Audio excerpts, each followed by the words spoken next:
সুপ্রিয় শিক্ষার্থীবৃন্দ ও সম্মানিত শ্রোতামণ্ডলী, আসসালামু আলাইকুম। আজকের ক্লাসে আমরা আলোচনা করব সপ্তম শ্রেণীর গণিত বইয়ের ১০৩ পৃষ্ঠার অনুশীলনীর ৪, ৫, ৬ আর ৭ নং সমস্যা নিয়ে। তো আমরা প্রথমে ৪ নং প্রশ্ন দেখি। প্রশ্নটা লিখেছে প্রিন্টার ও কম্পিউটারের মূল্যের অনুপাত ৪:৫। বুঝে নাও, প্রিন্টারের মূল্য যদি ৪ ভাগ হয় আর কম্পিউটার মূল্য হবে ৫ ভাগ। এবার প্রিন্টারের মূল্য দিল কত? ৪,০০০ টাকা। আর কম্পিউটারের মূল্য দিল কত?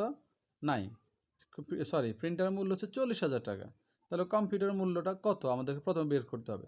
এরপর আবার প্রশ্ন বলেছে প্রিন্টারের মূল্য 25% বেড়ে গেলে, মানে আগে যে দামটা ছিল এখন তো ৪০,০০০ টাকা, আরও 25% বেড়ে গেলো, অর্থাৎ ৪০,০০০ 25% কত হয় তা বের করতে। বেড়ে যাওয়ার পর প্রিন্টারের যে নতুন দাম বের হবে সে সময় প্রিন্টার আর কম্পিউটার মূল্যের অনুপাতটা কী ধরনের অনুপাত হবে তা আমাদেরকে বের করতে হবে। চলো আমরা সমস্যাটা সমাধান করি। আমরা প্রথমে লিখলাম প্রিন্টার অনুপাত কম্পিউটার সমান কত? ৪:৫। তো তাহলে লিখলাম যে ধরি প্রিন্টার যদি ৪ আছে তাহলে ৪ ভাগ, কম্পিউটার ৫ আছে তাহলে ৫ ভাগ। ধরলি প্রিন্টারের মূল্য 4x আর কম্পিউটার মূল্য হচ্ছে 5x। প্রিন্টার মূল্য 4x, কম্পিউটার মূল্য হচ্ছে 5x। তো আমরা লিখতে পারি, যেহেতু প্রিন্টার মূল্য আমার প্রশ্ন লেখা আছে ৪০,০০০ টাকা, তা আমরা লিখতে পারি প্রশ্ন মতে 4x সমান 40,০০০। প্রশ্নটা কি? 4x সমান কত? 40,০০০। তাহলে আমরা এবার এক্স এর মান বের করবো। 4 এর সাথে এক্স কি আছে? মাঝখানে চিহ্ন না থাকলে গুণ, তাহলে 4 এখানে এসে ভাগ হয়ে যাবে। 4 দিয়ে যদি আমরা 40,০০০কে ভাগ করি তাহলে কত হয়? 10,০০০। অর্থাৎ 4 একে 4 আর 0 4টার বদলে 4টা 0, অর্থাৎ এখানে 10,০০০। তাহলে আমরা কি পেলাম? এক্স এর মান 10,০০০। তাহলে এবার আমাদের কম্পিউটার মূল্য বের করা আমাদের জন্য সহজ হবে। সুতরাং কম্পিউটারের মূল্য হবে, প্রশ্নে আমরা কম্পিউটার মূল্য কত লিখেছি? 5x। এবার 5x লিখলাম, 5 এর জায়গায় 5 গুণ এক্স এর মান কত? 10,০০০। তো 5 গুণ এক্স এর বদলে আমরা লিখলাম 10,০০০। তো 5 আর 10,০০০ গুণ দিলে কত হয়? 50,০০০। 5 আর 10,০০০ গুণ দিলে কি হয়? 50,০০০। তাহলে আমার কম্পিউটার মূল্য বের হয়ে গেল 50,০০০। এখন প্রশ্নে উল্লেখ করা আছে প্রিন্টারের দাম বেড়ে গেছে। কত বাড়ছে আমরা একটু দেখি।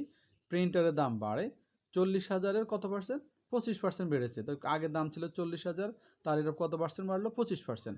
তো 40,০০০ এর 25% মানে 100 ভাগের 25। তাহলে আমরা 100 দিয়ে 40,০০০কে ভাগ করলে কত পাই? 400। 100 দিয়ে 40,০০০ ভাগ করলে 400। তো 400 সাথে যদি 25 গুণ হয় তাহলে আমার ফল কত হয়? 10,০০০। তো আমরা দেখি, তাহলে আমরা দেখলাম কত পেলাম আমরা? 10,০০০ টাকা বাড়ছে। তো প্রিন্টার নতুন দাম কত? আগে ছিল 40,০০০, এখন বাড়লো 10,০০০। তো 40,০০০ আর 10,০০০ যোগ করলে কত হলো? 50,০০০ টাকা হচ্ছে প্রিন্টার নতুন দাম। এখন বলছে তাহলে দাম বাড়ার পর প্রিন্টার আর কম্পিউটার দামের অনুপাতটা কেমন হবে? তো আমরা লিখলাম যে প্রিন্টার অনুপাত কম্পিউটার সমান, প্রিন্টার হচ্ছে 5,০০০ অনুপাত কম্পিউটার প্রিন্টার হচ্ছে 50,০০০, কম্পিউটারের দামও 50,০০০। দুটো কি সমান? এই জন্য দুটোকে আমরা 50,০০০ দ্বারা ভাগ করি। তো 50,০০০ দ্বারা ভাগ করলে 50,০০০ একে 50,০০০, 50,০০০ একে 50,০০০, অর্থাৎ 1:1। তা আমরা যখন জানি যে যদি দুটি অনুপাত সমান হয় তখন তাকে আমরা বলি একক অনুপাত। 5 নং সমস্যাটি দেখি। সেখানে লেখা আছে 3 বন্ধুর বাড়ি হতে স্কুলে আসা যাওয়ার সময়ের অনুপাত 2:3:4। অর্থাৎ প্রথম বন্ধু যদি 2 ভাগ সময় লাগে, দ্বিতীয় বন্ধু লাগে 3 ভাগ সময়, তৃতীয় বন্ধু লাগে 4 ভাগ সময়। এখন প্রথম বন্ধুর বাড়ি হতে স্কুলে যেতে 18 মিনিট লাগে।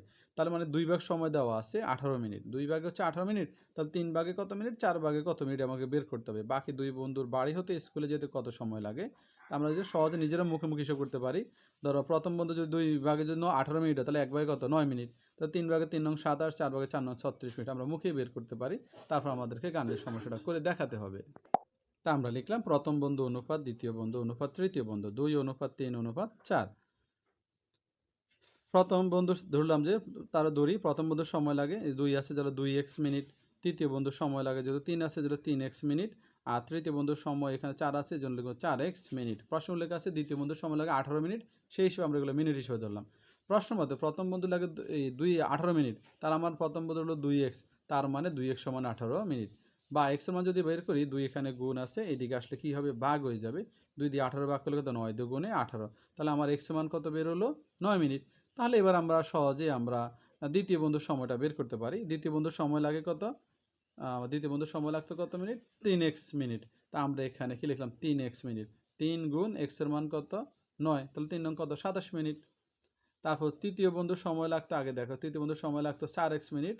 তা আমরা এখানে লিখলাম তৃতীয় বন্ধুর সময় লাগে 4x মিনিট, তো সমান 4 গুণ x এর মান কত? 9 ছিল। x এর মান কত ছিল?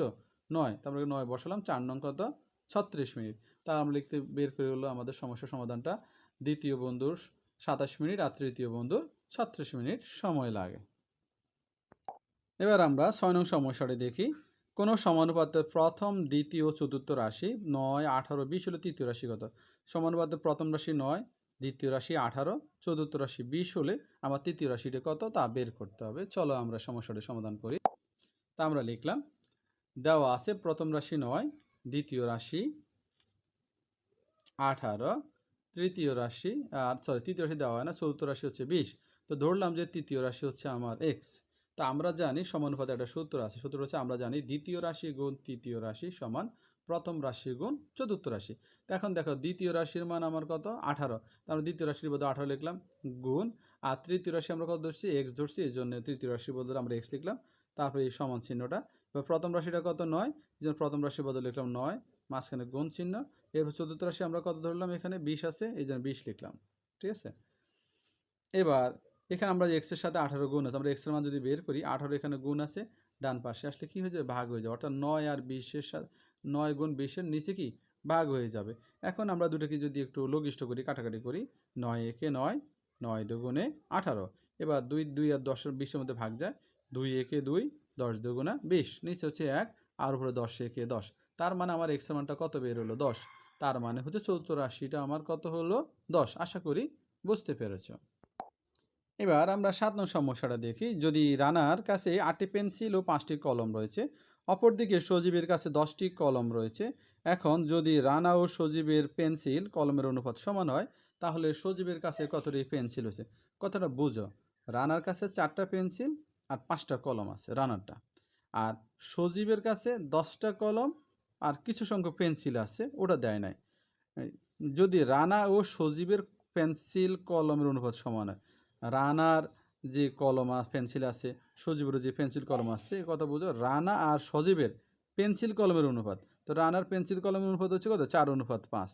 ঠিক তদ্রূপভাবে সজীবেরও যে পেন্সিল কলম আছে সেটার অনুপাত হবে কি? 4:5।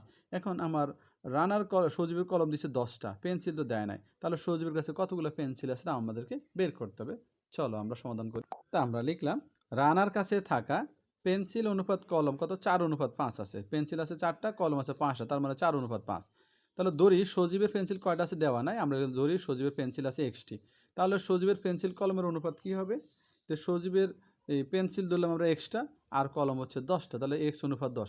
এখন বলছে এই অনুপাত রানার পেন্সিল কলমের অনুপাত আর সজীবের পেন্সিল কলমের অনুপাত সমান, তার মানে 4:5 আর x:10, এই দুটো পরস্পর সমান। এই জন্য আমরা লিখলাম প্রশ্ন মতে x:10 সমান 4:5। অনুপাত মানে ভাগ, প্রথমটা উপরে থাকবে, পরেরটা নিচে থাকবে। এখানেও সমান চিহ্ন দিলাম, প্রথমটা উপরে থাকবে, দ্বিতীয়টা নিচে থাকবে। এখন যদি আর গুণ করো, বজ্র গুণ বা কোনাকুনি গুণ করো, x এর সাথে 5 গুণ, 5 গুণ x, আর এর পাশে 4 গুণ 10।